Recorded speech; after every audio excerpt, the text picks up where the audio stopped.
আমি আমার লিমিটে থাকতে পছন্দ করি। এসব ব্র্যান্ড আমার জন্য নয়। যদি কিনে দিতে ইচ্ছে করে আমার পছন্দ মতো কিনে দিন, আমার লেভেলের, যেগুলোতে আমি শান্তি পাই। মীরা মেয়ের কথা শুনে হতবাক। আজকাল মেয়েরা ব্র্যান্ড বলতে পাগল। আর তার মেয়ে, তিনি বিনা বাক্যে সম্মতি দিয়ে এগিয়ে গেল একটি দোকানে। বিন্দু নিজের পছন্দ মতো করে 4টা 3 পিস নিল, সঙ্গে কিছু মেয়েলি জিনিসপত্র, খুবই টুকটাক কসমেটিক্স। ব্যাস, তার শপিং শেষ। রুহি শুধু অবাক হয়ে দেখল, মেয়েটি কি পাগল এত সুন্দর দামি দামি ব্র্যান্ডের পোশাক অর্নামেন্টস রেখে সস্তা 3 পিস নিয়েছে। সেটাই মনে মনে ভাবছে রুহি। মেয়েটি আলাদা, একেবারে আলাদা। বিন্দুর জায়গায় অন্য কেউ হলে দুহাতে লুটে নিত, অথচ এই মেয়েটির মধ্যে লোভের ছিটে ফোঁটাও নেই। মুগ্ধ হলো রুহি বিন্দুর সরল মানসিকতা দেখে। মীরা বিমূর্তি হলো। যেখানে সে লক্ষ টাকার শাড়ি পরে আছে, সেখানে তার মেয়ে নিয়েছে 1200-1500 টাকার 3 পিস। 2000 টাকার ওপর একটা জামাও নেয়নি বিন্দু। আর কসমেটিক্স, ওর কাজল, 2টো লিপস্টিক, মুখে মাখার জন্য নিল শুধু নিভিয়া সফট। মীরা যতটা না অবাক হচ্ছে, তার থেকে বেশি খুশি হয়েছে মেয়েরই সরলতা। তিনি মুগ্ধ। প্রকৃতি তো সেই, যার সুন্দর একটা মন আছে। তিনি মনে মনে বেশ সন্তুষ্ট হলেন। মেয়ে তার বাবার মতো লোভী হয়নি, এটাই তার কাছে বড় একটা পাওয়া। পুরনো কিছু কথা মনে পড়তেই ফোঁস করে নিঃশ্বাস ছাড়লেন তিনি। মেয়েকে ফুল ফ্রিডম দেবেন তিনি, দেবেন পাখির মতো স্বাধীনতা।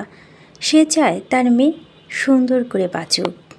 দুদিন রুহির সাথে খোশ মেজে কেটে গেল বিন্দুর সংকোচ বোধ থাকলেও রুহির মধ্যে তার ছিটে ফোঁটাও নেই। মেয়েটি প্রচুর কথা বলতে পারে, তবে বিন্দু যে চাপা স্বল্পভাষী তা নয়। গ্রামে বড় হওয়া মেয়েটি বিন্দুর চঞ্চলতা তার রন্ধে রন্ধে, যেটা এখানে সম্পর্কের টানাপড়ে থমকে গেছে আপনজনের প্রতি অভিমানে। 2 দিন পর বান্দরবান স্কুল থেকে বিন্দুর কাগজপত্র সব কিছু রেডি করে সকাল সকাল সাজ্জাদ রেজা নিজেই নিয়ে গেলেন বিন্দুকে বাড্ডার স্বনামধন্য একটি মাধ্যমিক স্কুলে ভর্তি করতে। এই বিদ্যালয়ে 9ম শ্রেণীতে পড়াশোনা করছে রুহি। প্রিন্সিপাল সব ডকুমেন্টস চেক করতে করতে প্রশ্ন করল, শুধু আপনার জন্য বছরের শেষে ভর্তি নিলাম।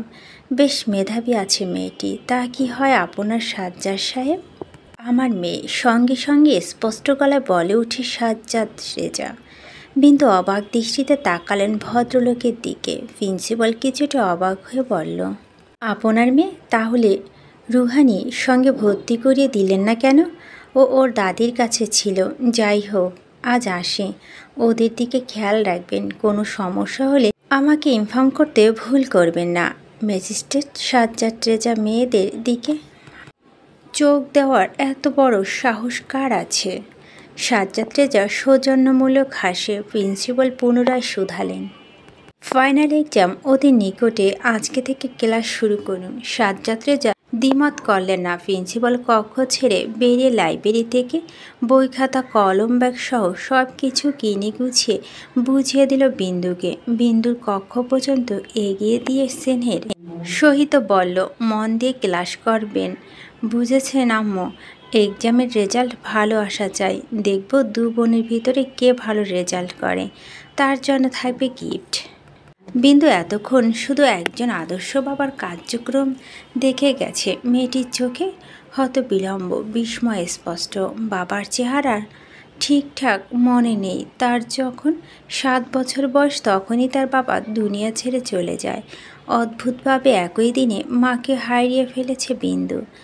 মা বাবার ভালোবাসা কী জিনিস জানে না বিন্দু, না কখনো পেয়েছে। বাবার সাথে যতটুকু স্মৃতি আছে সবটাই তার মস্তিষ্কে অস্পষ্ট। তার বাবা যদি আজকে বেঁচে থাকতো, তাহলে কি তাকে অন্য কারো ঘাড়ে চাপতে হতো?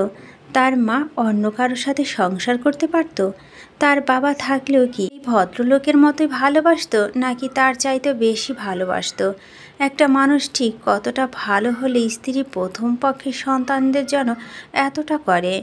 চোখ টলমল করে উঠে মেয়েটির। আচ্ছা, কৃতজ্ঞতা প্রকাশ না করলে বড্ড স্বার্থপরতা লাগবে না? বিন্দু তো স্বার্থপর নয়। ঠোঁট কাঁপল বিন্দু। সাজ্জাদ রেজা আর তার মাঝে রয়েছে একটুখানি দ্বিধা আর একটা দেওয়াল।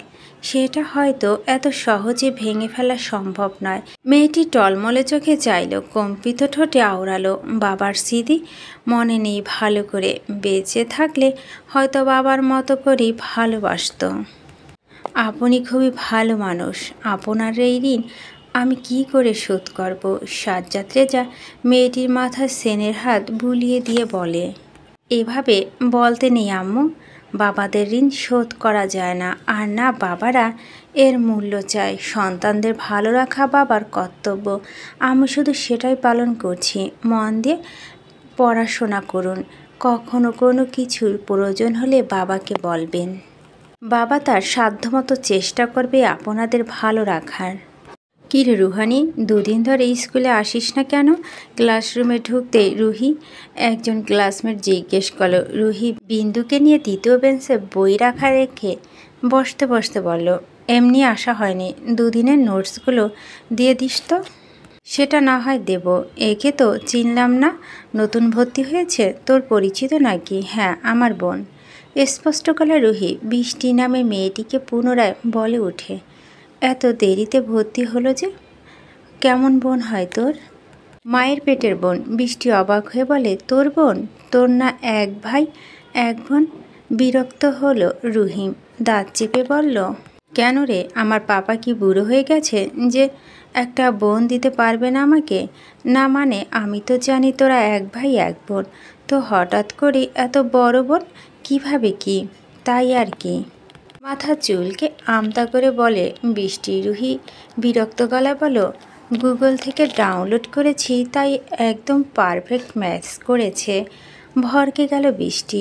আজকাল গুগল থেকে বাচ্চা ডাউনলোড করা যায়, তাও এত বড় বাচ্চা। রুহির কথা শুনে খিলখিল করে হেসে উঠল বিন্দু। বিন্দু ঋণী ঝিনি হাসির দিকে বিস্ময় দৃষ্টিতে তাকালো রুহি। গালে হাত দিয়ে অবাক হয়ে বলল, তুমি হাসতেও পারো? ব্যাস, বিন্দুর কানে কথাটি শ্রবণ করতে দুম করে হাসি বন্ধ হয়ে গেল। ছোট ছোট চোখে তাকিয়ে বলে উঠল, না, কাঁদতে পারি, সেটা তো দেখেই আসছি 3 দিন ধরে। ভরকায় বিন্দু থতমত গলা শুধায়, চুপ করো তো, হাসি দিয়ে ভুল করেছি হয়েছে। কপার ট্রাক দেখালো বিন্দু। রুহি হেসে ফেলল। কিছু বলার আগে কক্ষে টিচার প্রবেশ করে এবং তাদের কথা ওখানেই সমাপ্তি ঘটে। সময়টা সন্ধ্যা হয়ে ওঠা। তেজহীন সূর্যটা ঢলে পড়ছে পশ্চিম আকাশে। তার চারিপাশে ছড়িয়ে আছে লাল আভা। শেষ বিকালে কলকালে বৈরী মৃদু বাতাস। প্রকৃতি যেন অদ্ভুত সৌন্দর্যের নীলাভূমি মুড়িয়ে রেখেছে। ছাদের কিনারায় রেলিংয়ে ভর করে পাখিদের নির্ফেরা দেখছে বিন্দু। তার লম্বা রেশমি চুলগুলো হাওয়ার তালে তালে দুলছে। শীতল বৈরী হাওয়া এসে ছুঁয়ে যাচ্ছে গা। এই সময়টাতে নীল আকাশের বুকে সাদা সাদা মেঘের স্তূপ দেখা যায়। মনে হয় নিপুণ হাতে পাহাড় পর্বত এঁকে দিয়েছে কেউ। 5তলা বিল্ডিংয়ের ওপার থেকে আকাশে একেবারে কাছে দেখা যায়। বিন্দুর মনে হচ্ছে সে হাত বাড়ালে ছুঁতে পারবে অদূরে ওই মেঘের ভেলা। একা একা কী করছো? আকস্মিক কারো কণ্ঠস্বর শুনে চমকে গেল বিন্দু। নীল আকাশ দেখা এতটাই মগ্ন ছিল যে হঠাৎ করে কারো উপস্থিত ভয় পাইয়ে দিয়েছে তাকে। রুহিকে দেখে অস্থির নিঃশ্বাস ফেল সে। এমনিতে এই বাড়িতে ভয় পাওয়ার মতো কেউ নেই। 5তলা এই বাড়িতে মীরা, সাজসজ্জা, রেজা, রুহি, সে আর কিছু সার্ভেন্ট ছাড়া কেউ থাকে না। ইতিমধ্যেই রুহি বিন্দুর কাছে এসে দাঁড়িয়েছে। বিন্দু রিনরিনে গলায় বলে উঠল, এমনি ভালো লাগছে এখানে। একা আসতে গেলে কেন? আমাকে ডাকতে। তুমি ঘুমিয়েছিলে তাই ডাকিনি। পুনরায় শীতল কণ্ঠে বলে উঠল বিন্দু। তারপর দুজনে চুপ। ঝিমিয়ে পড়ল বিকেলটি। রুহির হাতে ফোন, গান চলছে সেখানে। বিন্দু জানে রুহি ফোন ইউজ করে না। এটা নিশ্চয় মায়ের। বিন্দু মিনমিন গলায় বলে উঠল, তোমার হাতে ফোনটা একটু দিবে? অবশ্যই। কাউকে ফোন করবে? রুহি ফোনটি বাড়িয়ে দিয়ে বলল। ফোনটি হাত বাড়িয়ে নিল বিন্দু। মৃদু গলায় শুধালো, দাদিকে একটু ফোন করব। আজ 4 দিন হয়ে গেল একটু কথা হয়নি। আমি জানি আমার মতোই সেও ছটফট করছে ওখানে। ভেবেছিলাম অভিমান করে আর কথা বলবে না। কি করে থাকি বলো তো? দাদি ছাড়া যে আর কেউ নেই আমার। রুহি খারাপ লাগলো বিন্দুর জন্য। ফোনটি রিং হওয়ার পরপরই অপর প্রান্ত থেকে ভেসে এলো বৃদ্ধর কণ্ঠস্বর। বিন্দু ঠুকরে কেঁদে উঠে কাঁপা কাঁপা গলায় ডাকলো দাদিকে।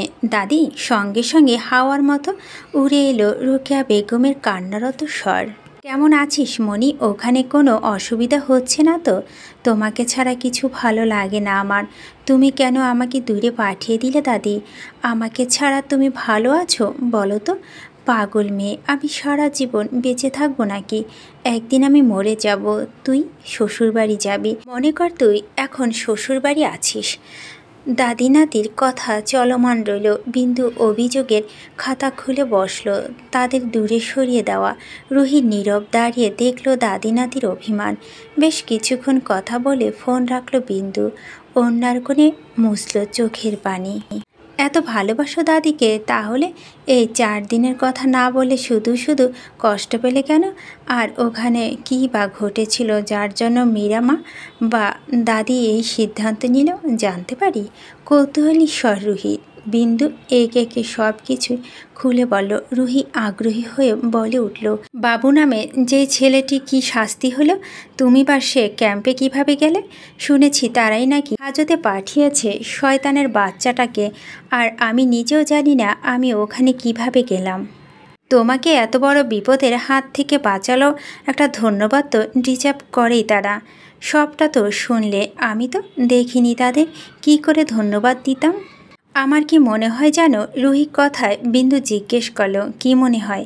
যারা তোমাকে হেল্প করেছে তাদের মধ্যে হয়তো আর্মির কেউ ছিল, হয়তো সেখানে সাধারণ মানুষ যাওয়া পসিবল না। চিন্তায় ডুবে গেল বিন্দু। ছোট করে শুধালো, হতে পারে, জানি না। রুহি এবার বিরক্ত গলায় বলে উঠল, রাখতো ফর্মালিটি। এক বাসায় একই রুমে থাকি, ক্লাস 6 সাবজেক্টে বয়সে তুমি আপনিতে পড়ে আছি, এতে কেমন জানি দূরে দূরে মনে হয়। অনেক হয়েছে ফর্মালিটি। আজ থেকে আমরা তুই করে বলবো, ঠিক আছে? আমি জানি তুমি আমাকে বোন হিসাবে মানতে পারছো না, যার কারণে নিজেকে গুটিয়ে রাখছো। আর এটা অস্বাভাবিক কিছু না। তবে আমরা কিন্তু ভালো বন্ধু হতে পারি, হবে বন্ধু আমার? এটা সত্যি। রুহির সাথে সহজ হতে সম্পর্কে টানাপড়া আটকে আছে বিন্দু। মেয়েটি কত বুঝদার, না বললেও বুঝে যায় এবং সেটাকে খুবই নর্মাল চোখে দেখে। মুচকি হাসি ফুটে ওঠে বিন্দুর ঠোঁটে ছুঁয়ে। রুহির মতো একটা বন্ধু পাওয়াটা যে ভাগ্যের ব্যাপার। ঘাড় নাড়িয়ে ইতিবাচক চিহ্ন দিল বিন্দু। রুহি হাস্য উজ্জ্বল মুখে হাত বাড়িয়ে বলল, ফ্রেন্ডস। বিন্দু নির্দ্বিধায় রুহির হাতে হাত রাখল। প্যারা কমান্ডো শেখ নওফিল অন্য আর ব্যক্তিজীবনের শেখ নওফিল অন্যর মধ্যে রয়েছে আকাশকুশ ফারাক। প্যারা কমান্ডো শেখ নওফিল অন্য যতটা শীতল, গম্ভীর, ধৈর্যশীল, বিচক্ষণ, দায়িত্বশীল ব্যক্তি, শেখ নওফিল অন্য ততটা ঠোঁটকাটা, বেপরা, তেড়ামি যেন তার শিরায় শিরায়। এক নাগালে কলিং বেলের শব্দ। বেশ বিরক্ত হলো অন্য। কিচেন থেকে টিস্যু দ্বারা হাত মুছতে মুছতে গম্ভীর পদচরণে এগিয়ে চলল সদর ডোরের দিকে। দরজা খুলতেই দেখা মিলল হাস্য উজ্জ্বল দুটো মুখ। তবে এই হাস্য উজ্জ্বল মুখ দেখেও কপাল গোটায় অন্য। তার গম্ভীর মুখে এক্সপ্রেশন বলে দিচ্ছে এদের উপস্থিতিতে সে বড্ড বিরক্ত। অন্য চোখ কুচকে ভুরু পাকিয়ে বলে উঠল, এখানে কি চাই? ব্যাস অমনি চুপসে গেল দুটো হাস্য উজ্জ্বল মুখ। মারিত কাঁদো কাঁদো মুখ বিড় করে বলল, এভাবে বলতে পারলি ভাই, আমরা না তোর বন্ধু? অন্য কিছু বলল না। পুনরায় এগিয়ে চলো কিচেনে। সে জানে এদের এখন ঝাঁটাপিটা করলেও নড়বে না। মারিচ সাদি ওরা পিছু হাঁটল অন্য দক্ষ হাতে চালিয়ে চুলো বসানো কড়াইয়ে গরুর মাংস নাড়াচাড়া করছে।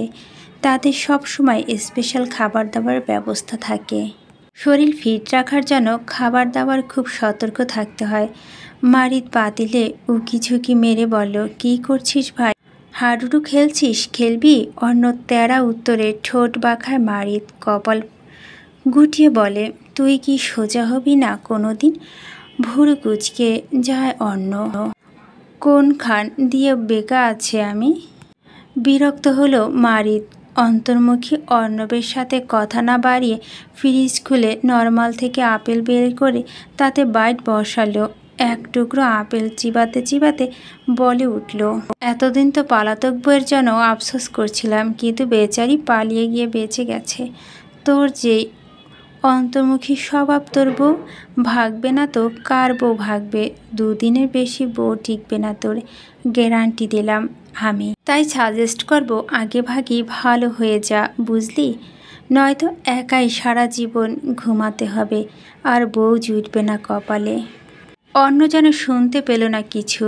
সে ডোন্ট কেয়ার ভাব নিয়ে একটি প্লেট এনে মাংসগুলো সার্ভ করতে শুরু করলো।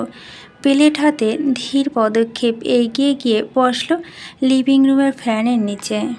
আজ যদি একটা বউ থাকতো, সে নিজের হাতে তুলে খাইয়ে দিত। এত কষ্ট করে এসে রান্না করে খেতে হতো না। কেন যে বউটা খুঁজলি না? আল্লাহ মশলুল। সাদির কথায় অন্য ভুরু বাঁকায়। বউ নেই ভালো হয়েছে, নয়তো খাবার দাবারে অনিয়ম হয়ে যেত। বিরিয়ানি রেখে মাছ ভাত কে খেত? চোখ কুচকে ফেলে মাদির বিড়বিড় করে আওড়ায়, শালা জীবনে আর ভালো হলি না। তোর কপালে বউ জুটবে না। অন্য খেতে খেতে উত্তর দিল, না জুটলে ভালো, আর যদি জুটেই যায় সেই মেয়েটি বেটা লোক,